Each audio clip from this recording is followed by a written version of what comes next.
ప్రజాస్వామ్యంగా ఇంకో 5 నిమిషాలు ఎక్కువచ్చు, ఇంకో 10 నిమిషాలు ఎక్కువచ్చు. సరే వెళ్ళి చూడాలి కదండి ముందు. కానీ సమానం 10 నిమిషాలు ఎందుకు? అప్పుడు రఘురామకృష్ణరాజే వెళ్ళి సలహా ఇచ్చాడు మీరు సభకు రండి అని, ఏదో సాబని చెప్పినట్టుగా. కాబట్టి ఆయన ఇంత బలంగా చెప్పడం అంటే నిజంగా చాలా ఆశ్చర్యకరమే కదా, అభ్యంతరకరం. అయితే అనాలోచితంగా ఏం చేయట్లేదు. చెప్తున్నా కదా, వాళ్ళు ముఖ్యమంత్రులుగానే వెళ్తారు. ప్రతిపక్ష హోదా ఇస్తే కూడా వెళ్తాడా లేదా నాకు సందేహమే. 11 మందితో అంతకుముందు ఇచ్చి ఉన్నా వెళ్ళలేదు కదా, 40 మంది ఉన్నప్పుడు. విజయమ్మ వెళ్ళారు, ఆ విధంగా ధైర్యం విజయమ్మ చేశారు, ఏం చేయలేదు.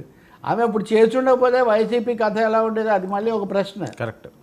ఇవన్నీ చరిత్రను మళ్ళీ ఒకసారి మనం తిరగదోడే అవకాశం ఉండదు. ఎవడో అన్నాడంట, క్లియోపాత్ర ముక్కు కొంచెం వంకరగా ఉంటే ప్రపంచ చరిత్ర వేరుగా ఉండేదని. ఇవన్నీ సిద్ధాంతాలు. ఒక బుక్కే ఉంది. అప్పుడు దాటి ఉండకపోతే ఏమయ్యేది, ఆ సరిహద్దులో శివాజీ ఘర్షణ పడితే ఏమయ్యేది, బ్రిటిష్ వాడు ఈయన, ఇలా చరిత్ర ఛాన్స్ ఇవ్వదు. ఇప్పుడు ఒక ఛాన్స్ ఇంకా ఉంది, దాన్ని పోగొట్టుకుంటా ఇష్టం. సార్ ప్రజలకు బడ్జెట్ గండికోట రహస్యంగా మారింది అంటున్నారు బుగ్గన గారు. ఏపీ బడ్జెట్పై మాజీ మంత్రి బుగ్గన సెటైర్లు, ఇదంతా కూడా అన్ని రహస్యాలు తెలుసు బుగ్గనకు. జగన్ కోటలో తెలుసు, ఇక్కడ తెలుసు. పైగా జగన్కి ఆయన స్కూల్ అప్పటి నుంచి క్లాస్మేట్. జగన్ బడ్జెట్ మీద నేను కూడా నిన్న వ్యాఖ్యానాలు చేశాను. ఇది ఒక లాంఛనప్రాయంగా పెట్టిన తప్ప ఇంకోటి కాదని. చాలా పథకాలు ఇంకా అమల్లోకి రాలేదు, అందులో కూడా ఏమీ సందేహం లేదు. ఆర్థిక పరిస్థితి బాగాలేదు.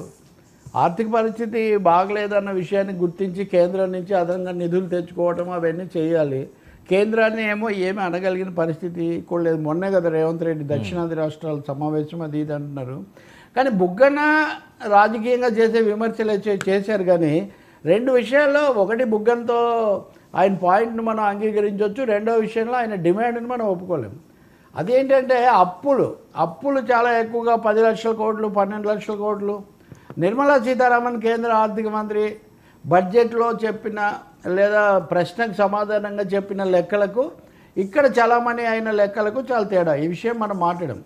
పురంధేశ్వరి కూడా వాళ్ళ ఆర్థిక మంత్రి చెప్పిన లెక్కకు తేడాగా మాట్లాడుతున్నారు. ఏంటంటే ఆమె మళ్ళీ వాళ్ళకు మెయిల్ పంపడమో వెళ్ళి వివరించి రావడమో ఏదో చేశారు.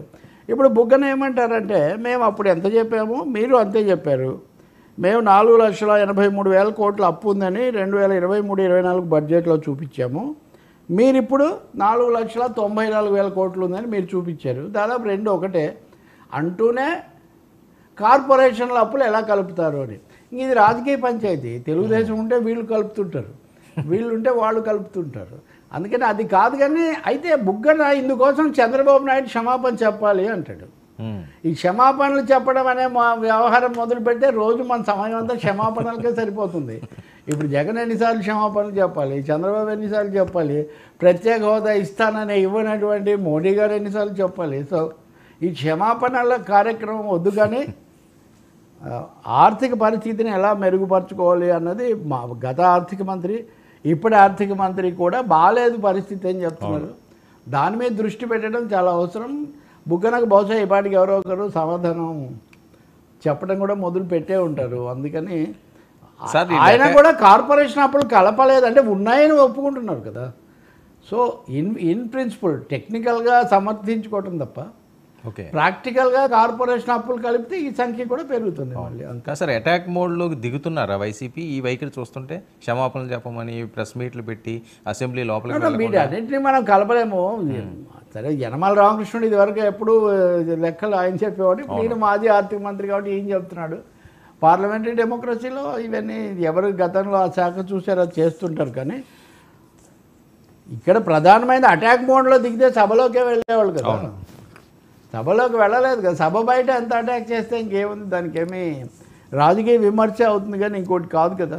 అందువల్ల క్షమాపణ ఎవరు చెప్పరు. బహుశా ఎదురుకి సిద్ధంగా ఉండటం చాలా అవసరం, చాలా జరుగుతుంది. కానీ టీడీపీ ప్రభుత్వం కూడా అంటే ఒక బుగ్గన ఆయన అంటే మీరు అడగవచ్చు, కమ్యూనిస్టులు అదే విమర్శ చేశారు, కాంగ్రెస్ పార్టీ అదే విమర్శ చేసింది. ఇప్పుడు అమ్మ దేవేనా, అదేది అమ్మ దేవేనా, తల్లి దేవేనా, అమ్మకు వందనం, తల్లికి వందనం. దాంట్లో ఇంత ఉండాలి, ఇంత ఉందని లెక్కలు చేయాలి. లెక్కలు అయితే కాదనడానికి ఏం లేదు కదా. అనేక పథకాలకు తగినంతగా రాలేదు ఇంకో 4 నెలలకే. కాబట్టి సమస్య ఉంది, ఆర్థిక సమస్యలు ఉన్నాయి, అందులో సందేహం లేదు. విధానపరమైన విమర్శలను మనం ఏమి రాజకీయంగా తప్పు పట్టలేము. ఈ విమర్శ రావాలి, మీడియా విమర్శిస్తుంది, రాజకీయ పార్టీలు విమర్శిస్తాయి, ఇవన్నీ స్వీకరించి ఎలా దిద్దుకోవాలో చూడాలి. సార్, జగన్మోహన్ రెడ్డి గారి వైఖరి ఆ రకంగా ఉంటే షర్మిల గారి వైఖరి ఇంకో రకంగా ఉంటుంది. అసలు షర్మిల ఎవరిని టార్గెట్ చేయాలి? అధికారంలో ఉన్న వాళ్ళని టార్గెట్ చేయాలా, లేకపోతే ప్రతిపక్ష హోదా కూడా లేనటువంటి వాళ్ళని టార్గెట్ చేయాలా, లేకపోతే ఇది కుటుంబ కలహాలుగా మాట్లాడుతున్న అంశమా? వైసీపీ ఎమ్మెల్యేలు బాధ్యత విస్మరిస్తున్నారు, అసెంబ్లీకి వెళ్ళే ధైర్యం లేకపోతే అసలు రాజీనామాలు మొత్తం చేసేయండి, వైసీపీని అవసరం లేదు, ఇంకా పార్టీ అవసరం లేదని చెప్పి ఈవిడ చెప్తుండడం. ఇప్పుడు షర్మిల రాజకీయ ప్రవేశానికి పునాదే జగన్ టార్గెట్. సో ఇంక ఇప్పుడు సందేహానికి అవకాశమే లేదు.